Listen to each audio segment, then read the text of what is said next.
Okay, so as I was trying to get started and set up my phone, I got disconnected. So, second video. Sorry, part 2. We are driving home. I do not have my phone in my hands, and I'm not looking directly at you for obvious reasons. Me and Doug were actually really surprised that they caught how her autism is, because Lexi is so high functioning that we have been more concerned about people not seeing it the way we do.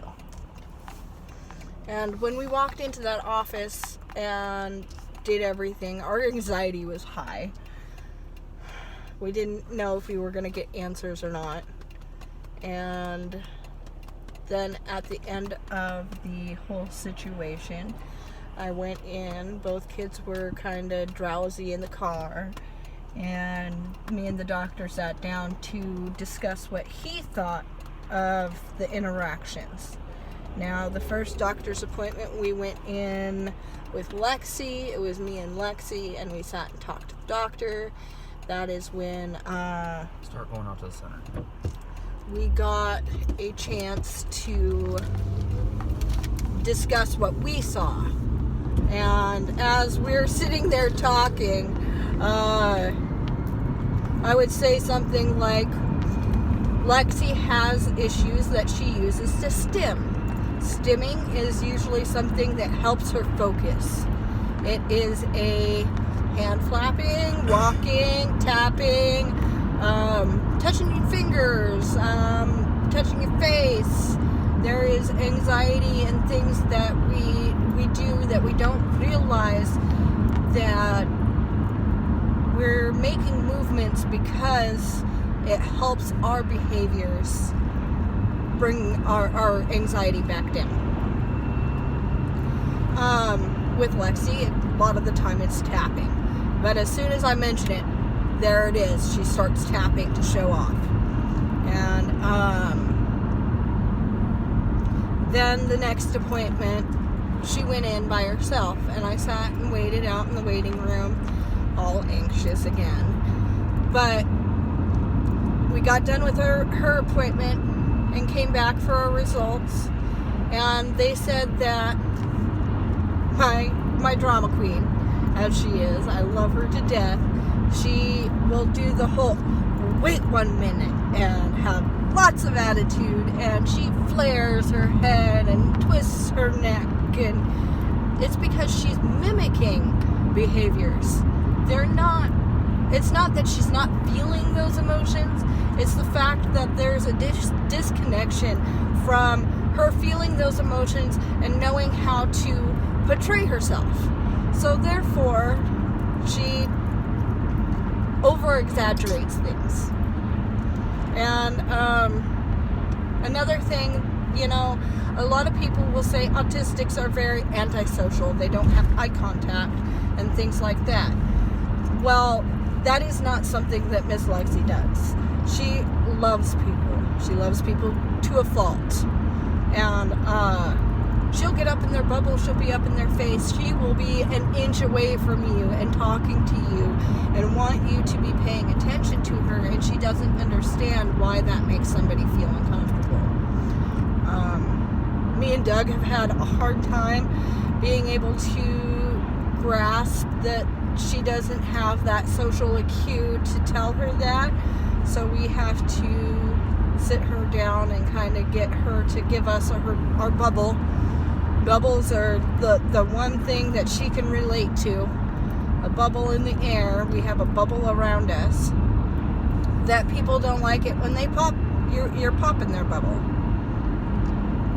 But she is very, very caring and loving and a genuine person. She wants to be social. She just doesn't know how to be social. And she is smart. She is detail-oriented.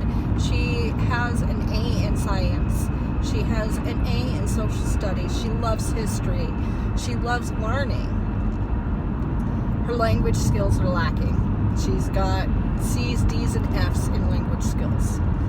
And there's a possibility that, like me and her dad, she could be dyslexic as well, which is going to give her more troubles on top of that.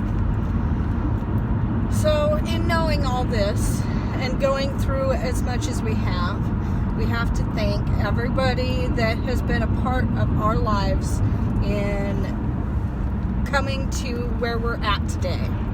And this is part of the reason why I'm starting the whole YouTube channel, because parents are the first teachers. They are there to see the red flags. They're there to see every milestone marker and what makes them different, and to be able to support their learning. Because every school, doesn't matter what school you take them to, they're going to start by teaching your child, as an average child, what they think will fit in their little tiny box. Well, I'm sorry. 90% of kids aren't going to fit in that box, because we've all got something going on. We're all different. And it's sad that we have to put names on things to be able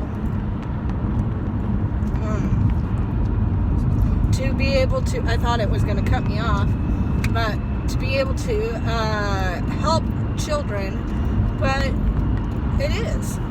We've got a title, and now our daughter that has this special ability to have an autistic mind looks at things differently in life. Now we are going to be able to educate her in a manner where she'll be able to learn. We'll be able to support her. We know who our child is. I've got to thank Head Start for their home visiting program, because, man, the home visiting programs, having an adult that has been through things and knows more, sitting in your living room, just playing with you and your child, talking, listening to you, it made all the difference. It really did, truly. The home visiting is something that I kind of feel like I want to tear up a little, because I loved my home visitors. They're like my family. I won't mention names just because, these programs aren't necessarily meant to be called out, but I will tell you that these programs are worth the money. They need more funding every day, especially home visiting. And preschools. Preschools are really trying to become something different. And preschool is something that could be amazing. Or even, doing a preschool type home visiting program. Come on, people. We are here to learn, and from the time you are born, you are learning, you are building some sort of stimulus.